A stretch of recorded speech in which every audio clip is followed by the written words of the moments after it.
Hi, I'm Shannon Torrance, and this is Magic is Real. Today I had the absolute pleasure of speaking with David Ditchfield. David was dragged under a train during a freak accident, and while surgeons were frantically working to keep him alive, David was experiencing a profound and beautiful near-death experience. As David was healing and getting used to being back in his body, he found that he'd acquired some astounding new abilities. The first is that he was able to recreate scenes from the afterlife via painting. The second is that without any training or ability to read or write music, he was able to compose these beautiful, divinely inspired pieces. Thank you so much for watching Magic is Real on YouTube or listening to it as a podcast. Now here's my interview with David Ditchfield. Hello, I'm Shannon Torrance, and this is Magic is Real.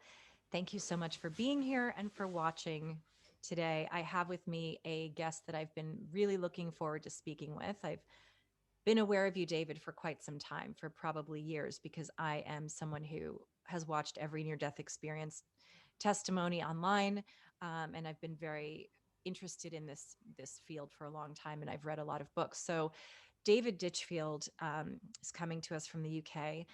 He was dragged under a train, had a near-death experience, um, came out of this near-death experience a composer and an artist when he had not formally been trained before.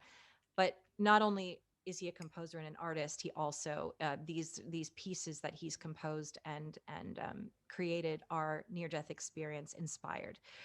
David is also the author of a book called Shine On, and I recommend that everyone read it. So I will have him save some of the details because I do want you to read the book. But David, thank you so much for being here today. Oh, thank you, Shannon, for having me here. Yeah, it's My great to be absolute here. pleasure. What I really want to start with is before we jump into what actually happened, is I'd love to know about you, whatever you're comfortable sharing in terms of what Yeah, was your sure. life like? What was your, a question I often ask is growing up, what was your familiarity with religion, with spirituality, what your beliefs may have been before this happened, and basically just who were you and what Hmm. was your life like? Yeah, sure. No, it's a good question because it's worth pointing out that my life was very different before. Interestingly enough, I grew up in a family where my parents were Christian. So they used to take us to church when we were kids. And I never felt comfortable being in the church. I wasn't atheist or anything, but I just thought, no, this isn't for me. And they were very liberal, so they're quite happy for me to sort of say, okay, you can stay at home. So, and I never really thought about my faith or my religion or anything from that moment on. And my life kind of got to a stage where it didn't really come into my sort of sphere, into my social sort of groups or anything. So, yeah, I never thought about faith or, Yeah. any belief in anything really. Yeah, to be honest with you. Yeah, I sort of had that same thing. I think my dad would probably be an atheist. My mother was more open-minded, and one of my friends went to church, and I wanted, just because I was a kid, I was like, "Well, Andrea goes to church." So my parents said, "Well, Yeah, if you'd like exactly. to explore it, we'll take you there." And they were like, "This is boring. We don't want to be here in the Methodist church." And so my mom said, "All right, let's, because I'd love for you to have that sense of community, we'll go to the non-denominational church and just kind of have a place to go on Sundays where it's more of a community." But I was sort of the same way where I'm like, yeah, I don't know about religion. So then after your childhood, what was David Ditchfield doing with his life around this time? Well, he moved to London. Yeah, I moved to London. And I set out there because I couldn't find any work because I'd left school. I'm dyslexic, and I didn't realise that at the time. They never told me, and I left school without qualifications, so it was a struggle to find work. So I thought I'm going to move to London and just see what I can find there. And yeah, like all capital cities, you think it's going to be the land of opportunity, which it is, but it's also very highly competitive. So most of the work that I could pick up there really was manual labouring. So I was picking up work in my local bar basically, and doing whatever was going on, building sites, construction sites. And I struggled at that too because I wasn't really cut out for that kind of work. These guys are really skilled. I've got such respect for anybody who's doing that kind of work now. It's an art form in itself, and I was just useless at it. So I was constant. The gears were grinding throughout most of my life because I thought, where do I fit in? How do you do life? How do you fit into this world? So yeah, so life was kind of a struggle. So I could have done with having a bit of faith, to be honest with you, but that wasn't to be the case. Well, Yeah. in reading the beginning parts of your book, since I haven't had, time to read all of it yet, the just even from the opening chapter, it kind of, I feel that without saying too much about your life, I think that I wonder what you would think about this, if there is a reason why you had this near death experience, which we'll get to. But Yeah.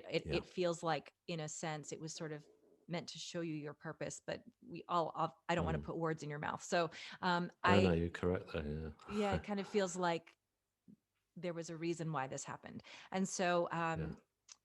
because I think there was a lot going on with you. So, why don't we go to, again, with all due reverence to the fact that this was a traumatic incident, tell us what happened. Sure. Well, I was seeing a friend off at a rail station, and she'd been spending a few days with me. I'd only met her a couple of weeks prior to this, but we got this connection. We just kind of like, we seemed to like hit it off really well with each other and connected. And so she spent a couple of days with me, and she had to go back. So anyway, I was at the station and helped her onto the carriage, onto the car, as you would call it, with her bags, and. Then we heard the automatic buzzers going for the doors about to close. So as I stepped back, the bottom part of my coat got trapped in those doors, and it was just like it was just horrendous, because it was firmly jammed in there. It was like a very thick quality sheepskin coat that I was wearing that time, so it wasn't going to pull free. I looked around and I looked in hope that a guard might turn up on the platform, but there was nobody there, no guard working on that station. In fact, there was no one around, just one of the guy who was seeing off his girlfriend, and he said to me, "Take your coat off, mate. Take it off," But there's no way I was going to pull it free because of the quality of it. It was so. Anyhow, the train revved up the engines, and I remember looking into the eyes of my friend Anna, and I just saw sheer terror in her face. And so I figured at that point, I thought, this is it. I'm going to die. I thought, I'm not going to survive this because I'm not going to pull free. So the train started pulling out the station at terrific speed. Yeah, it really accelerated out. I felt every gear change shifting, and then I lost my footing and I was dragged along the platform and then between the space of the platform edge and then the speeding train, and under I went, right under. And I was just tossed around relentlessly, and it was a very violent and horrific experience, and that seemed to go on forever. And then I was suddenly thrown down between the tracks as the train continued on. And I'd just been through what felt like a complete horrible mitzvah. And there I was lying down, face down into the gravel. And I knew it still wasn't over yet. So I just kept my face down and hoped that something wouldn't hit me over the back of the head still, because that would be it. And thankfully that didn't happen. And it just disappeared off down the track, all that violence and all that sand and all that darkness disappeared. And there I was facing a beautiful blue light sky, that had never looked so good. Wow. Yeah. And Yeah. when you're describing that, when you're in a situation like that, Buster, please, when you're in a situation like that where you are, I've always heard from different people like, oh, when I got shot, I didn't feel it because your body sort of goes into adrenaline mode. Um, do you, Yes. when that's happening, are you sort of in a shock mode where you feel, it sounds like you're describing the tumbling. Did you feel physical pain at that time? Or was it more just like a lot of rolling around and be the sensation of being jostled around? Well, the pain was intense, incredibly intense, and my Feel left that. arm had got severed in the accident, and so it was very painful. But yeah, it was interesting that the way I describe it is I remember when I was a kid getting in a fight at school, like all boys do, and I remember the Oh, first punch really hurt, then after that, I didn't really feel all the others, you know. So it's Yeah. there is a sense of that goes on. Yeah. But the other thing that was interesting was as time. It wasn't like slow motion, but time stretched. And I've since learned that this what happens. There's a guy called Dr. David Eagleman who's based out in the US, and he does studies into the brain. And he said that this happens when people are facing death, like myself, when they're about to die, you know, and they're hanging on for life, you know, fight or flight. When they go into fight mode, that your brain becomes almost like a 35 mil camera that can see everything and take everything in, and it did. So it felt like I was like thinking it through, and so there was a sense of that going on as well. There was a sense of me trying to hang on to life, you know, and try and I just felt like it was me, this flesh and bones against this huge hunk of machinery. And I thought, you're not going to take me, you know. So I was determined to Yeah. survive. Yeah, that's really traumatic. And so at what point were you suddenly not in that body anymore? It was when they got me off the track, and the emergency guys, they got me into hospital. It was a 20-minute drive down the highway, and then we got into the emergency department. And there was a team of medics all waiting for me. And I remember there was an awful lot of sort of franticness in their voices. And I was thinking it's not over yet. I was pretty scared because they sounded scared, and I couldn't understand what the heck they were talking about. But my family arrived as well. They got there. So again, time all seemed like really strange because I thought, wow, how did they get here? You know, so they were there, and my mother was in tears, and she was there, you know, and I was apologizing to her. I said, Mom, I'm so sorry. It's always me bringing drama to this family, you know. I'm those the one who's in the mess here, you know. But she said it's not your fault, which it wasn't. And it was that pretty much at that point that I left my body. I went from all the sort of the high drama of that hospital to a beautiful, calm place. It was like I describe it as what felt like a darkened room initially, and it was like, but not a foreboding darkness. It was like a beautiful, calm darkness, and it was like I was greeted by these beautiful landing lights, if you like, these beautiful orbs of color that were slowly pulsating all around me. So I felt calm instantly, but I also felt, you know, a sense of I hadn't made it. I thought I'd died straight away. I thought, okay, this is it. I'm dead. I didn't resist it. I've since learned that some people do resist it. You know, they've got too much to come back for their kids and stuff. I certainly didn't want to die, but it was just such a beautiful calmness after what I'd just been through that I just went with it. And I laid back my head and I just suddenly discovered I was no longer on a hospital trolley, but I was on a huge slate rock, which sounds bizarre because it would not normally be comfortable to lie on something like that. But this time it was. And I realized I was no longer clothed, but I was covered in like a blue satin sheet or a silky sheet, which felt very comforting. And there was like this kind of white light that was reflecting off this sheet, and I just thought, you know, where's that coming from? So I looked up, and there were three grids of white light, like very symmetrical grids that were slowly closing in towards me. And as they came in close, I could not take my gaze away because the energy of whiteness that was coming from this light was so intense and bright that I felt it was healing me. I felt a sense of I was being calmed and healed from this light. And I just decided to lay back and bathe in this beautiful energy, and it was at that point that I felt the presence of somebody had arrived at the scene, and there was. I opened my eyes and lifted my head, and just ahead of me was a beautiful androgynous being just stood at my feet, um, wearing a very contemporary black t-shirt and just a beautiful white blonde hair and this skin that was glowing light from within. So this beautiful, it was like an amber sort of light that was coming from this person. Well, it was more golden actually. It was lighter than amber, and and I just knew this person's face. You know, I was very familiar with not only with the person's face but with them. And I said, who are you? I know you, don't I? I know you, you know. And this androgynous being just kind of kept smiling back at me, and and just kept me calm, you know. And so I just thought I felt guarded. I felt safe with this person. I felt this person was whatever was going to happen next was going to take good care of me. And I laid my head back and decided just to continue enjoying this energy that was coming through. And I suddenly realized a bit later on that there were two other forms of light that have appeared either side of me in female form. And one was a more sort of um, European, I guess, kind of white Caucasian with a simple brown dress on and long brown hair, whereas the other girl was more Asian Indian, American Indian in appearance, and she was wearing more traditional dress.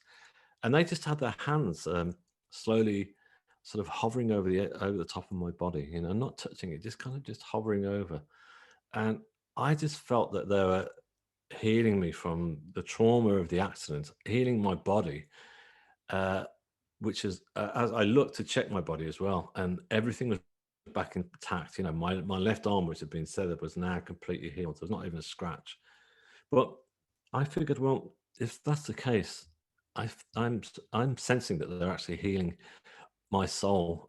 You know, I thought that I'm in the pure essence of my soul here, and they're healing my soul. All the kind of personal sort of baggage that I carried throughout my life that we all do, you know, and all the knocks that I'd taken, I felt those were all being healed, and I suddenly felt at one for the first time, and so it was a tremendous feeling to be in that, you know, into that for the first time ever. Yeah. I mean, obviously in our earthly plane, that's not, I think we talk about unconditional love, but that's not Yeah. really something we can ever achieve, because it doesn't mean that I don't, if my child or my partner or my parent does something terrible, it doesn't mean I don't love them anymore, but I'm still Mm. not, there's never really going to be total unconditional love where it's like I'm not I'm not recognizing that Yeah, that thing happened. you're And absolutely right. when Yeah. people talk about it, about going to the other side, or whatever you want to call it, because it's really here with us at the same time, that uh there is no love like that, where it's just pure love. Absolutely. There's no conditions on it at Mm. all, and it has nothing to do with the anything other than that you're just pure light and pure soul. Not because, oh, I really like this person and they've really endeared themselves to me, but that you're just given that pure love, and that's such a relief. Think, even because here in this world it's hard to even find self-love, that's actually probably the hardest thing to find. So it Mm. sounds like that was that pure being at peace with yourself, not only physical Yes. pain, but just, oh my gosh, letting go. I'm sure it's going to feel like such a relief when we all get there, because it's so hard to be Yes. free of judgment here, about yourself, about other people. Yeah. And so, to you, how, I understand that there's no time, that time is an illusion. To you, how much time would you say this felt like to you? Or was there the sense of there is no time? There was a total sense that there's no time. It was really apparent to me, because I realized that up until that point, because to be honest with you, I'd hit rock bottom, I'd hit hard times just before the actual accident. So I'd run out of work, I'd run out of money, and I was about to lose my apartment, and so you know, I was always, my whole life was led being concerned about what had happened in the past. You know, I was always thinking, why did I mess up there? Why didn't I go through that door? How come I let this happen to me? You know, all these things that's piled up on my shoulders. Not only that, I was thinking, what's going to happen tomorrow? How am I going to get out of this situation? So I was never in the present moment, never. Whereas now, all of a sudden, I realized that I was, and I realized for the first time that the past no longer existed and no longer mattered, and neither did the future. The future didn't exist. I didn't concern myself with the future or where I was going to go next or what was going to happen next. And it was like a beautiful moment to feel that, and it's something that I feel that is really important. One of the most important things that I brought back from that experience is to try and be in that present moment, because it's a wonderful place to be. So in saying that, it was really hard to sort of, you can't just really put it to you know, minutes and, you know, or seconds or hours or whatever. You know, it's you, because you're not concerned with it, with the time. you just all you're concerned with is the fact that it's really beautiful where you're feeling, and it's just and for the first time, I felt like I knew myself as well. You know, I was suddenly connecting with myself, and I'd never done that before, and I never realized that either. Yeah. Yeah, that's why it really struck me that the way you describe that is exactly what you needed at that time, unfortunately, Mm, in a painful manner. I wish you hadn't had to go through that, but it feels sure. as if there was that sense of being lost or sort of drifting or not knowing what your anchor was. And so you needed to Yeah. be reminded of like you are the anchor, you are that touchstone, and you are enough the way you are, which is hard in this world because obviously we have to make a living and we have to support ourselves. Exactly. So it's not for Mm, nothing, but that there's nothing wrong with you. You are perfect. You're perfect. And there's nothing you did wrong. This is all just part of your path. So, yeah. at what point? So, was there more that you experienced? What was it that drew you back into your Yeah. body? Well, it was a very final part of my NDE that drew me back into my body, and because it was the most profound moment. Because it was all about learning really while I was there. There was a lot of telepathy coming through, and there was a lot of self knowledge that was suddenly appearing to me. You know, and but the most profound moment was when I felt this energy of unconditional love. That you use that phrase. That's absolutely true, and it was turned up like somebody had turned a huge dial up, and I felt like every molecule of my body was starting to vibrate with this energy. And I thought, wow, what is going on? And I looked before I'd felt it, you know, and sorry, I felt it before I looked, and then I opened my eyes and I saw this huge tunnel of white light that was just slowly closing in towards me from behind the being of light. And it was just like, wow, this is just like awesome. It's just like the most, when I say awesome, I mean it was just like awe inspiring, like sort of unbelievable. Like I've never seen anything like it in my life, obviously.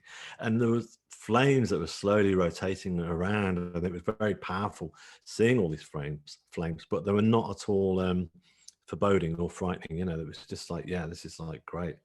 And because the energy that was coming from it was just like making me feel so incredibly loved. And I thought, this is, and at that moment, I had this moment of telepathy where I said, where I was told, this is the source of all creation. This is it. This is God. You know, this is not God in the human form or whatever, as in most faiths.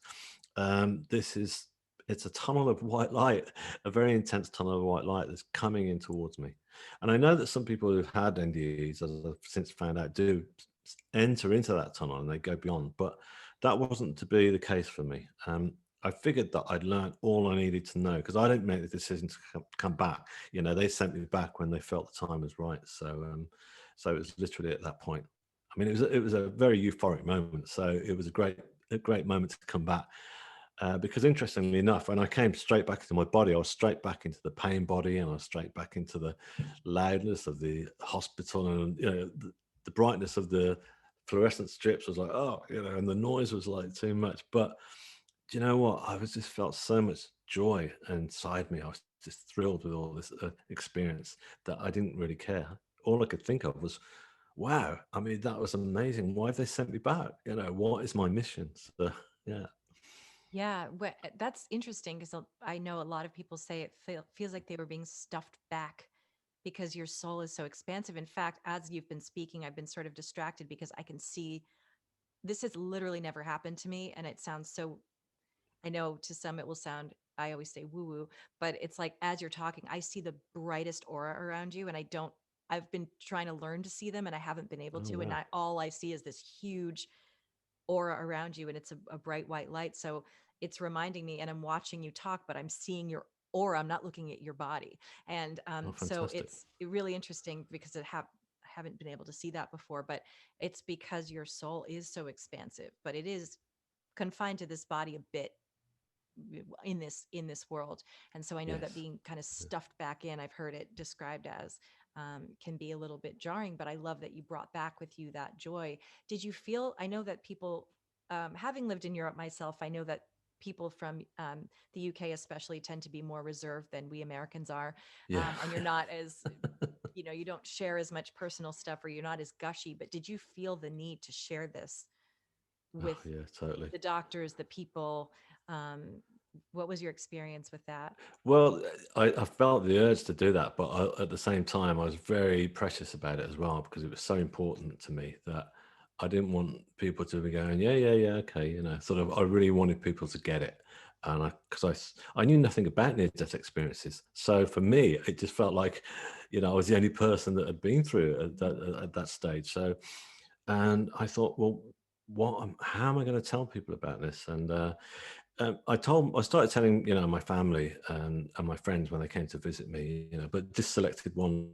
It took me a couple of weeks to tell my parents actually, purely because, as I said earlier, they were Christian, and it was important to me that they understood what had happened. They got it, but with their faith, I thought, the gears might grind a bit with it all. And but when I told them, it was the most beautiful experience because they just sat there, um, and when I finished, my mum turned around and said, "Yes, we know."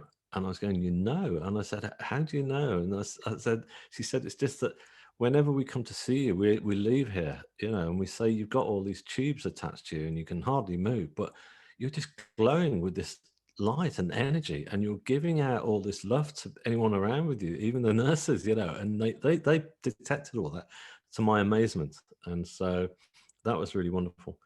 Yeah. So, yeah. Wow. So you, But yeah. I decided, Oh, go ahead. sorry, no, no, come on, I please. was Yeah. just going to say that they noticed a change in you. Not to say that you weren't already a loving person, but just that they could see a shift in you. And most people who've just been run over by a train would be in pretty depressed shape. Yeah. But that you still, despite your injuries, as they said, had a glow. How Yeah. and I want you to continue with your thought as well. But I also wanted to know, at this point, what were your physical injuries? What were you left with, and what was the I guess, prognosis in terms of what's your mobility going to be and how long it's going to take to recover from this? Yeah, well, they weren't sure at all. First prognosis was going to be months in hospital, and they weren't sure. But then they were amazed at how well I'd come out from it, considering that I'd actually been under the wheels, I'd been under the train and been thrown around. The rail police, the UK rail police, did a massive inquiry in it, and it took them a year to come up with their conclusions. And they finished, and they said, "Look, we're finished now, but." I said, you know what? We've done all our figures and our maths, and you should not have survived that. You should be dead. I said, I know. I said something greater. I didn't say it to them, but I knew that something greater than both me, them, and the whole train and it saved me that day. Something really huge took place. But that hugeness also protected me from coming out a lot worse than what I could have done. I mean, the worst thing was, as I say, was my left arm being severed. So that really was like, physically, that was an enormous amount of pain. And I begged them actually when they took me into the first operation. I said, please don't. Can you save my arm? And I said to the surgeon, and he said, yeah. I mean, synchronicity is amazing, right? Because this guy had just started working at the hospital only a few weeks before. So he was like a young, keen surgeon, and he decided to hold his promise. He's a lovely guy. And so he did 3 8.5 operations on that arm to save it. And I've still got it. It's not fully functioning, which is incredible. Yeah. And so that was synchronicity. I could have just had another guy. I just thought, yeah, okay, because he said on the notes, it said amputate, and they didn't do. But yeah, I mean, it's not me about. I mean, it's. I'm not the same person that I was before. I haven't got the same form ability, but I can walk. I can walk around fine. I'm Yeah. pretty good. Yeah. Yeah. And I know, okay, so we're going to cut to your gifts. What kind of, when was it that you discovered either this drive to paint? Had you painted before? Start with that. I know, had you studied, well, let's say them both. Had you painted at all before? Had you studied music at all? Had you played music at all before any of this happened? Sure. Yeah. Well, when I was a kid, I enjoyed painting and drawing at school, but nothing to this kind of scale whatsoever. And I couldn't have gone to art school anyhow because my school turned around and said, "Look, you've got no qualification hopes, which means you've got to go and work in the factory." And I kept saying, "Well, I'd like to be an artist, or I'd like to be a cook, or all these creative things." And they said, "No, that's what you've got to do. You need qualifications for all that stuff, you know. So I was discouraged. Music wise, I yeah, I taught myself electric guitar, and so I, like most kids, you know, I joined a band and could thrash out three chords, you know, and I was doing like sort of punk pop or whatever, you know, and that was what I was. But that's my basic training in music. So to go on and write classical music for orchestra, no, I had none of that whatsoever. So that's really astounding, you know, to even No, to the conductors who have conducted my pieces. They've said they've been to university to study music and classical writing, you know, composition, and they said that they wouldn't even attempt to do what I've done. and So you can't read, and you don't read or write music, from what I understand. no, I still don't know. I can't read a single note of the musical notation. You know, thankfully for computers, I'm able to Yeah, you know, convert it, which I can tell you about how that happens. yeah. But ultimately, it takes more than that. You know, it's you know, No, it's. I'm not trying to large myself up here, but no, I'm but just you know, I I'm couldn't. I just mean, even if I had the tools, I wouldn't know how to compose, put the notes together. I wouldn't know how to express them, even if I heard them in my head. That's not something that I would instinctually know how to do. That's something that I would have to learn, how to, yeah, even just not phrasing, but composing. I mean, composing yeah, and yeah, arranging. I mean, I don't know yeah. how to do arrangements. I don't know how to do composing. At what point did you start? For some reason, I have it in my mind that you started painting before you started composing. But You're when right did on you that, kind of, actually. Yeah. yeah, when did you say, okay, I'm starting to feel like I'm not the same, but I'm ready to do something creative? And what inspired you to pick up a brush or pick up music? Well, the very first night in hospital, I decided there and then I was going to do a painting because, as I said to you earlier, I thought, how am I going to explain this to everybody? And I thought, I know, I'm going to do a painting. And I thought, it's going to be the biggest painting. It's going to be like the big ones that you see in Rome in the Vatican, you know, the big Renaissance style paintings of all the biblical scenes. Michelangelo, yeah. I thought, yeah, Michelangelo. Yes. I thought it's got to be like that so people will get it. And I was ambitious, and I thought I didn't even think twice about it. I never thought, oh yeah, but I can't do that. You know, I still got this energy that was coming through me. In all that fairness, I felt like I'd still got a strong connection to me while I was throughout the hospital period to the other side, and they were giving me all this energy and strength and confidence still.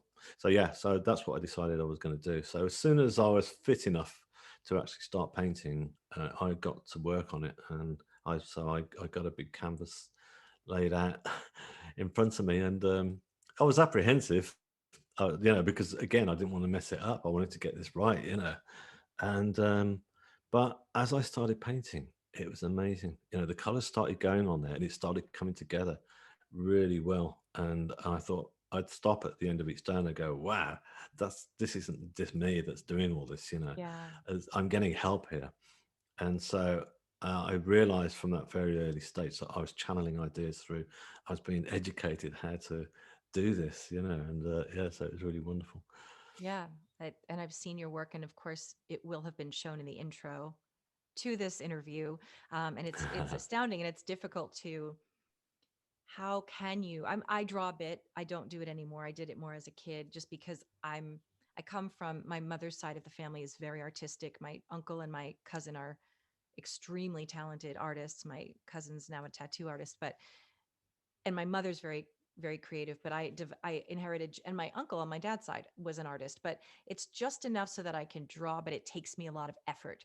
And I can draw the face, but the eyes are uneven, or I can draw the face, but I can't draw hands. And so I always became frustrated with it. And to imagine trying to paint something that's beyond description, from what I understand, they're colors that a lot of people see that aren't even colors in this world. So how can you paint a color that doesn't exist in our realm, and that sort of thing? So it's amazing to be able to say, I either you're being channeled and it's being given to you, as opposed to Yeah.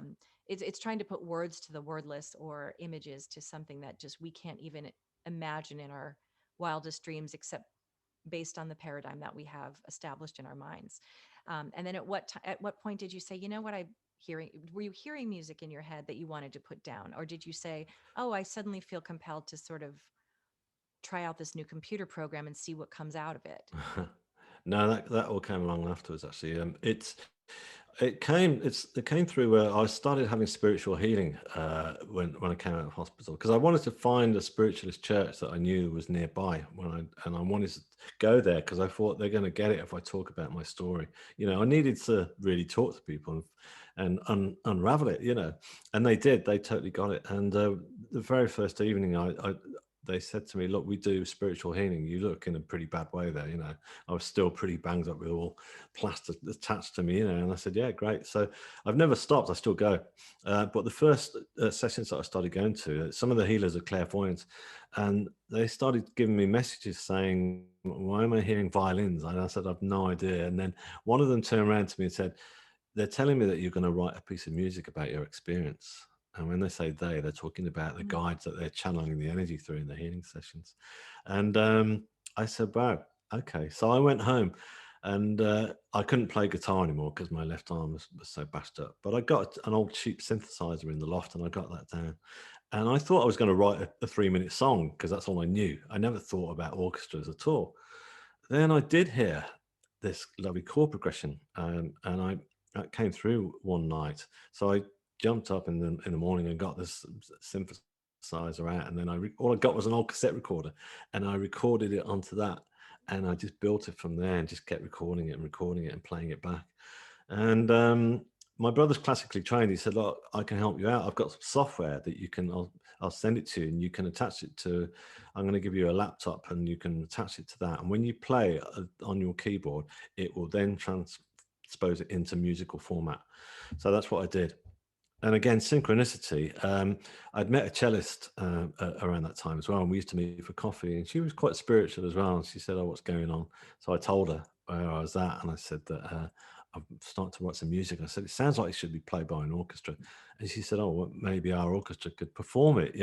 But she was saying it quite like in fun. Yeah.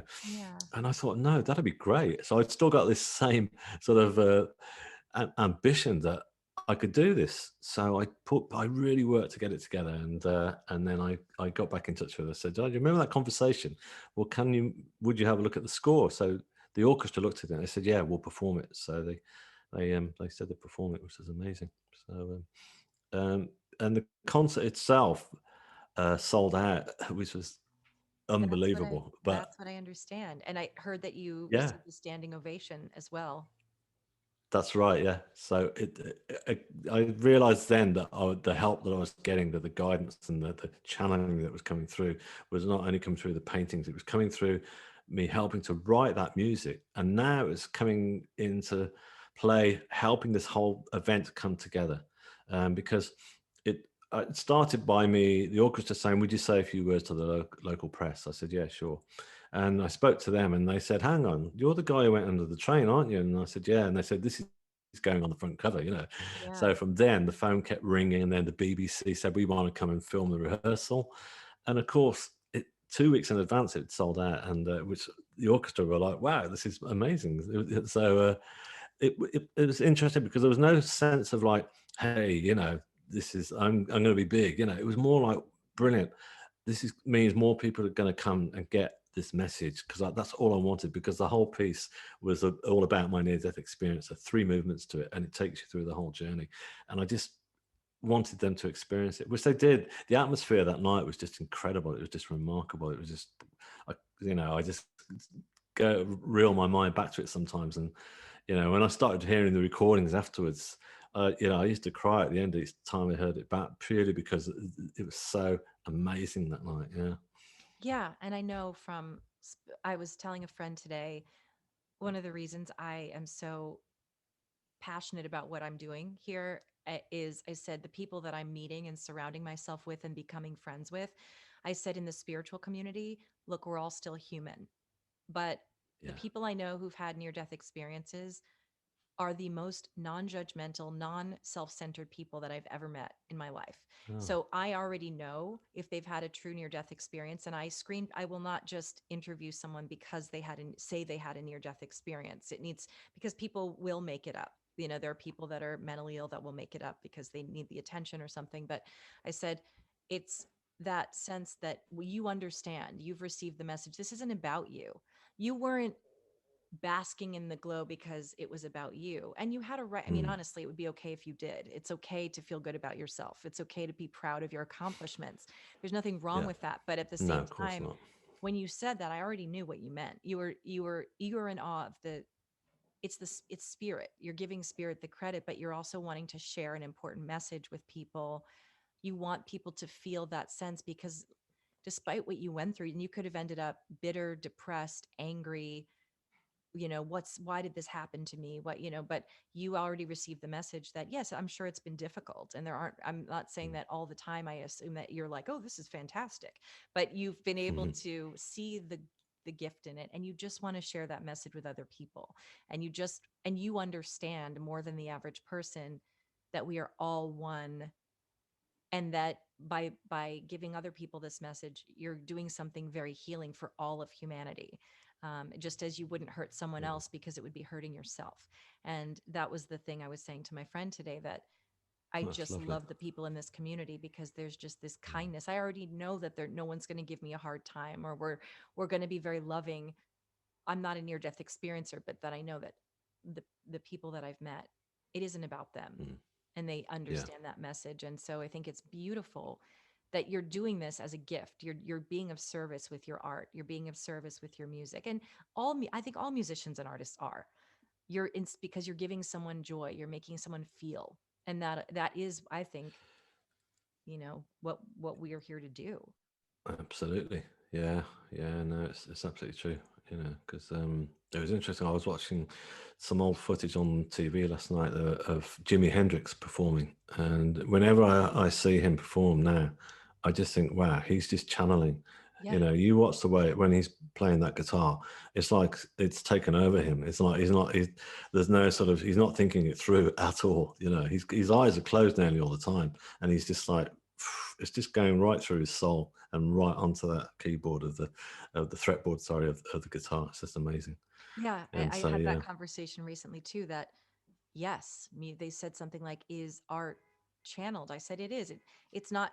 It is yeah, channeled. It's obviously you've put in the work and the time to learn your craft, and it also you're yeah, born with a certain creativity. It's your words, maybe it's your words and based on your life experiences. But I think anything that's creative is a sort of channeling. And like you mm, said, when you watch Jimi Hendrix play, you get chills. You're amazed, that gift that he had, and that passion and that energy. Why yeah. do we love him? Because he makes us feel something, and he that's what life is really about. Yeah, yeah, yeah, absolutely. Yeah. Well, So that's did it. Well, he it's the same with sportsmen as well. To be honest with you, Oh yeah, you watch. absolutely. That's why we love watching the best. If you think about it, tennis, for example, is quite a tedious, boring event. But Yeah. to watch it, especially if you watch it live, I went to Wimbledon a couple of years ago, and it's like a different experience. And you sit there for hours on end just watching two guys whacking a ball backwards and forwards. But you are watching them; they're channeling energy as well because they're in the moment. They're not concerned about, they're not thinking about the past, and they're not concerned about the future, not really. They're just concerned on the moment, and intensely enjoying that match. And so it's that's why we like watching them. So yeah. Very well said. When you came out of your experience, and possibly to this day, did you notice any new abilities to tap into psychic awareness, mediumship? Did you find that your intuition was heightened? Can you judge people better? How do you move through the world more different? How do you move through the world differently now? But also, have you found that you have more clairvoyant abilities? I wouldn't say that I am now. I wouldn't say that I've gained clairvoyant abilities. I've gained awareness of knowing that my guides work with me, that they're with me, and there are times when I face adversity, and I suddenly get little signals that suddenly I'll look at my computer screen and it will click 1111, and I know that's quite a common thing that people use. I see. So that's great to have little things like that if you're not clairvoyant, because that means you are getting a signal, and I think it's good to follow it, because it's very comforting. Um, I mean, interestingly enough, when I did come out of my near-death experience, I was so filled with joy and euphoria, and I suddenly felt very in touch with the planet, with nature all around me, but also the universe itself. I felt a very strong connection with it because I felt that's where I'd just been, and it So there's an awful lot of knowledge that I came back with about all that I felt. But 6 months later, I remember I suddenly crashed. I went into a deep depression because I suddenly realized that I couldn't fit into the world anymore. I was, because I was just filled with all this love. I just wanted to give it out, and it's just not possible. It's just not feasible. In society, it's society's not geared up for that. It was okay when I was in hospital or whatever, because I was recovering. But once I had to get back out in the world and just try and get back amongst society and what have you, it was just like, I couldn't deal with it. So I had to re-educate myself, if you like, to sort of to be able to do that. So, but that sensitivity has never gone away, and that awareness, that strong awareness and stuff is very much there, and it's very predominant, and it stays with you. And why would you say that this did happen to you in terms of what you may have learned? Even like I said, the first few pages of your book say so much just in Mm, your description of your interaction with your house guest, Anna, your friend, yeah, and how there that's was right. this Yeah, holding back without saying a lot about sure. the actual dynamic. I definitely heard and just felt that there was something in you that was sort of maybe I'm if I'm misinterpreting, obviously it's your experience, that there was also this sort of maybe fear of intimacy and wanting to isolate, and you were maybe you felt, I don't know, maybe you felt you didn't deserve it, maybe you weren't ready, didn't feel you had enough to That's offer, right. I whatever did it feel was. It that. felt Yeah, to yeah, me yeah.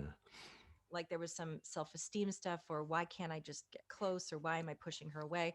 And so in that sense, I was interested to know, has that changed? But also, what do you think the purpose of this happening, or if there was, do you think that this Yeah. happened for a reason? Yeah, yeah, yeah. I do think it. I think everything happens for a reason, and I think it did happen for a reason for me. And I think that it was like, it. It's not. It wasn't a wake up call. I wouldn't call it that. It was more that it was kind of my life. I didn't know how to interact in my life, as I pointed out earlier, because basically I was a sensitive soul, but I was being thrown into a sort of like a kind of community that was full of people that weren't really that way inclined, and so the gears were totally grinding. So I never really knew myself. So I never really had any confidence, because I was also hanging out with a lot of people who were working in the music industry and stuff like that, and they were doing really well. And I thought, well, they've left school without qualifications, and they're doing well. Why not me? So, but they were never going to let me into that society. So it's kind of having this mirror up all the time, saying, "You're a failure. You can't even fit into this. You're just you're a nobody. That's how I felt. So I figured that I got to the stage where I was broke, and I didn't know where I was going to go from that stage onwards. So I don't think I could have gone anywhere, to be honest with you. So I figured that it happened to literally give me this huge, beautiful education that I was okay, and that I had got a chance in life to do something. And that lesson was to be authentic to myself. And I'd never done that before. And as soon as I started to be authentic to myself, then things started to evolve and things started to happen. Yeah. Boy, do I relate with that. That's a real, I think about all the years where this whole time in my life, I was like doing what I thought I should do. I knew I was an artist. I had all this passion. I went to college, I studied film. Then I got out in the world and I thought, well, I better make some money. So I'm going to work for a shipping supplies company and be a customer service rep. And people kept telling me, you're an artist. You're an artist. What are you doing? And I just said, because I have to do this because there was this misunderstanding that to be an artist meant to struggle or to be poor, or and also, well, I don't even know what an artist means. I can't draw. I'm not a musician. What does that mean? And so for Mm, 20 years doing the thing, well, I guess I should work in an office. I wasn't thriving. I wasn't even making good money. I was just doing what I thought I was supposed to do. And at every opportunity I'd push creativity away. And it only in my 40s did I start to, yes, I can make a living as a voice actor. I'm not going to be poor. I'm actually going to have more abundance because I'm being myself.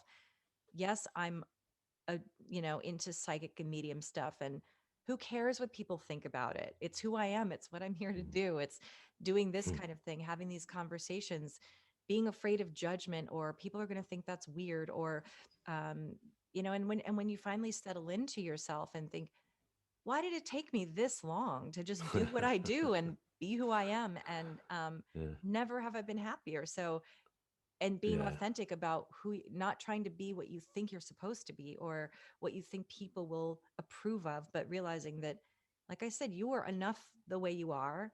And hmm, even if you didn't have these beautiful gifts that you have, but I believe we all have gifts. Your yeah, oh, gift could yeah, be being totally, yeah. a This is it. mathematician. I'm not a Mm. mathematical person. Your gift could be, it could be technical. It could be that you're a welder, but Yeah, everyone no, has most something. certainly. Yeah. Yeah, Yeah. that's it. This is what I keep saying. That it's you don't have to have a horrible accident or a near-death experience to suddenly realize that you've got all these things within you, and they don't necessarily mean that you're going to be an artist or a musician. Like as you pointed out, you could suddenly be a welder. You see these stories all the time in the news where you get these guys who are like working in the city and on the stock market, Mhm. and they suddenly just say, "Do you know what? I've had enough," and they sell up and they go and buy a farm or what have you, and they suddenly become, really happy farmers, planting whatever. Yeah. And so that's it. They're being authentic to themselves. They clearly weren't comfortable in that world. So yeah, we've all got it within us to find that authentic. Well, I mean, let's look back at the last 12 months. How many people, especially at the beginning of the pandemic, were suddenly realizing all these gifts, because I thought, oh, hello, when it all started to happen, we got all these guys on Zoom sort of saying, look, I've been painting today, I've been baking bread, I've never done that before, I've been teaching my kids and all these different things. I thought, this is amazing, this is Hmm. great. Everyone's getting this opportunity to stop and be in the moment and then start to find their authentic selves. But I don't know whether it really lasted though, because people started getting impatient and then saying, well, when are things going to be back to normal? Which was kind of sad. I thought, no, go with it.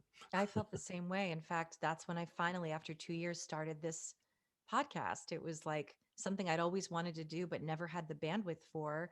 And if it wasn't work, I had social obligations. I had to be somewhere all the time. And I, apart from the fact that I'm sorry that people have died and people have lost loved ones, Of course, like this is actually the most productive I've ever been. And I'm yeah. so happy to watch other people coming into their own, and other people. I mean, that's why podcasts are just blowing up, because everyone's like, well, this no time like the present. I've always wanted to Yes, I know. explore this thing or do this thing. Great though. I think it's been it I actually really felt that that was part of the it was an intentional, not that wasn't the only reason why this happened from a spiritual perspective. I think it Yeah, was a lot yeah, bigger. It was to help us yeah, yeah, evolve as a collective, in by having to yeah. confront a lot of difficult things, but Exactly. Yeah, also yeah, I think there was that gift in, we're all running, at least in America, we're all running too fast, and we need to yeah. be present, as you stated earlier, connect with our loved ones, even though we can't necessarily be in their presence. I've talked with more friends during the pandemic than I ever did because there's Zoom. And it's Mm, actually forcing us to find creative ways to connect so that it takes a little more effort. And then we make it happen and we create things yeah, together. I think it's been, in a sense, I want to keep part of that. I want to keep having this downtime. yeah. Think it's Good. important. Yeah, Now, I know that yeah. you talked about that feeling of having to come back, and it's difficult to suddenly learn to be a human after knowing what it's remembering what it's like to be a soul. Have you found, Mm. I know that you've connected with other people I'm assuming you're part of, is it, do they pronounce it IANDS? Is that the Irons. ions, Yeah, right? Like, yeah. and that sort of thing. I don't know if that's what you do, but have you been able to Mm. connect with other people and find I some have. Yeah, camaraderie in yeah. that? Yeah, yeah. I'm going to be doing a thing with Irons actually later this year in November. I'll be guest speaker for their book club, so that's really good. But there'll be, yeah, a lot of other people. I've done two sort of annual online NDE summits, which have been really great. So that from doing those, I got to connect with quite a few various people in the sort of field of near-death experiences. A lot of people have had them, and so it's been great connecting with them. The last one we did, it was quite fun because we kind of had like a kind of a virtual green room, which was Mhm. like we all got together the night before, just connect and make sure that technically we were all set up and ready to go and stuff. And we just had fun, and we all just got chatting to each other, and it was like really lovely to be amongst like-minded souls, you know. So Yeah. yeah, and I've been interviewed by a few people that had near-death experiences as well in that world, and so we kind of chatted before and afterwards as well, and then we always go, oh, did you feel this in the hospital afterwards? I go, yeah, I got that as well. You know, like for example, just funny little things like I was incredibly charged with static electricity, you know, and I know there is a lot of static in hospitals, but I was like sort of like, you know, 10,000 volts. It's just like, you know, any of the, I remember all the guys had to, whenever they had to move my bed down to the next, into theatre or whatever, you know, they were like, didn't want to touch my bed. It's like, oh, you know, and everyone says that, you know, they say, yeah, I got that. Yeah, I was just like jumping jack flash. So, yeah, so it's funny. So it's kind of cool, yeah, just to be able to connect, and you get moments of affirmation, really, which is what you want. You know, you're not looking for moments of confirmation on it. It's just sort of like, yeah, that's lovely that you felt that too. Yeah, Yeah, and you don't have to explain it. They already know. Um, do yeah, you still find that I've heard that a lot of people felt that electric. Actually, I think almost everyone I've talked to said that they felt that electricity. Do you still feel sensations like that?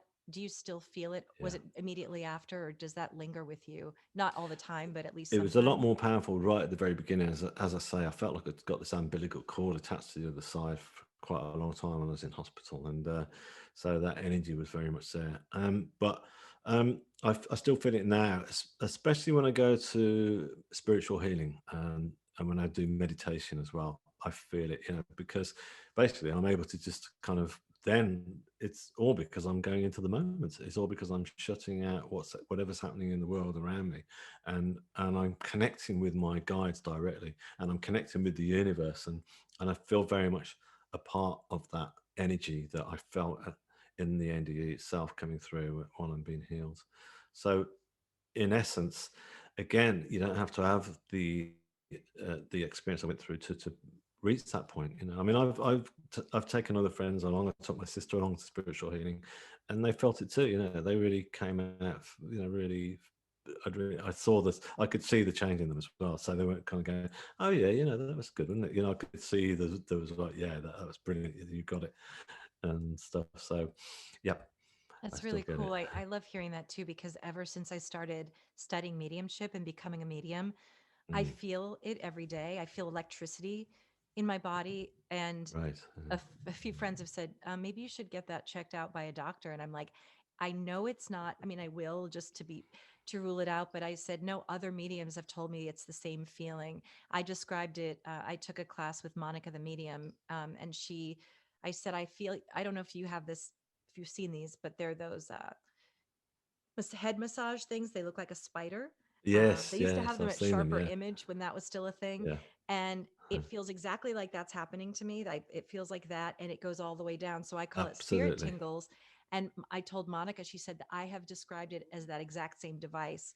When I'm Yeah, channeling, I feel that thing, and I feel it right yeah, now. Whenever I yeah, talk about spirit, I start to yeah. get it, and it's not like a chill. It's not like when you watch something that No, makes you no, it's a no. different it's an actual electric feeling that travels. So I know when I'm doing a mediumship reading, Absolutely. Yeah. unfortunately I've come to rely on it a bit too much, so that when I don't feel it, I'm like, are they there? Am I getting this right? But when I say something and I give someone a message, and the spirit's trying to say, yes, you got that right, I get it. Goes all the way down from my scalp all the way down my leg. And it's this incredible feeling that if it didn't feel so good, I probably would go to the doctor. But it feels so You don't need to go to wonderful. the doctor. No, I know Yeah. exactly what you're talking about. So Yeah. yeah, yeah, that's you're most certainly getting energy coming through there. Yeah, because I get that same sensation. I know that's a brilliant description. Those little funny things, you know, they used to do the head Yeah. massages. It's just Yeah, it this is like that. beautiful and it sometimes happens out of nowhere, and now I know to recognize that as, oh, there's someone here that is trying to communicate, or at least just be there with Yeah. me. That they might not be able to be trying to say anything, but when I feel it, I'll say, oh, hi grandma, or hey, who is it, who's here, tell me who's here. And it's so validating to Mm. hear that from you as well, because sometimes I started to look up online, paresthesia. Is this is there something I should be concerned about? But all of the every symptom, it's like these are the symptoms Yeah. of this, and I'm like, I already know I'm not diabetic. I know that I don't have MS. I know that there are these things. So it's a really incredible thing that it only started happening when I began meditating and intending to connect with spirit. So I think it's just Mm. beautiful. And like I said, when I look at you and I see a halo of an aura around you, we are energy. It makes perfect Yeah, sense yeah. that we're energy. Totally, that's it. We are all energy, most certainly. It's really cool. Yeah. So, um, I guess what is there anything that, well, maybe not that I haven't asked, but if you could tell someone who's not familiar with this, or actually anyone at all, if you could just share a message with the world, what do you want people to know? Well, first of all, the obvious one would be that I want people not to fear death, not only for themselves but also for their loved ones. Because when we lose our loved ones, we're obviously underneath. The big fear is, oh, where are they going to go after this? But be rest assured that that the soul lives on. The soul is a powerful entity, sorry, and there's no way it just switches off like a light. The body does, the body decays, but the soul continues, and where it goes is such an amazing place. It's so beautiful, as I talked about, and it awaits us all, basically. So death is not to be feared. But the other thing is to try to try to be in the moment, try meditation, try spiritual healing, try whatever you can, or Reiki healing, it doesn't matter. Whatever you do, try to be in the moment, because once you do that, you can then start to experience this unconditional love will start to come through to you automatically. And then not only that, you will start to find um, your inner strength, your inner self, your authentic self, and you'll find self confidence in and self belief. And all those things are really important. And once you start to find all those ingredients, you'll realize that synchronicity will come into your pathway, and doors will slowly open in front of you that are meant to open and take you through. So that's what I really feel is really my most important message to bring back. Yeah. That really is a beautiful message that definitely resonates with me. I've seen it happening, and I think that's a beautiful place. I think that's a beautiful thing to leave with people. So I really appreciate you Great. sharing, being vulnerable enough again as a man from the UK who who I know you can be stoic and tight-lipped, but it really means a lot for you to show your vulnerability and share it with people Thank you. with the Yeah. hope that people will receive that message of hope, let go of a fear of death. Yes, we're all going to grieve when we lose someone. That's human. It's okay. It doesn't mean don't grieve or feel feelings. But I think it's such a good message to go through life without that fear of death so that we can really live. And Yeah. so I appreciate your time and your energy for showing up. I know you've done thousands of My, these interviews, and it means the world to have you have said yes to share that with oh, of me and course. my Yeah, it's my audience. pleasure. And I've really enjoyed chatting with you. Thanks for such I'm so engaging glad. questions. Yeah. Oh, I really Yeah. appreciate that. It means the world. And again, David's book is called Shine On. I'm going to post links at the bottom. David, you have a Cool. That'd be website. great. Can you tell us what that is? That's right. Yeah. The website is called shineonthestory.com. So that's basically it. So if you go there, you'll find you'll be able to hear the music there. Actually, for the symphony that I talked about, you can stream that for free, and you can see some of my paintings, and you'll see links for my YouTube channels, and all the others are on there as well. But you said you're going to put them up, which is really kind of you. So My please do, absolute yeah. And then pleasure. the book, if people do want to buy it, then obviously you can get it through Amazon pretty much anywhere in the world at the moment. So Wonderful. yeah, Thank you again, great, David, for sharing your story and your my your pleasure. light with us.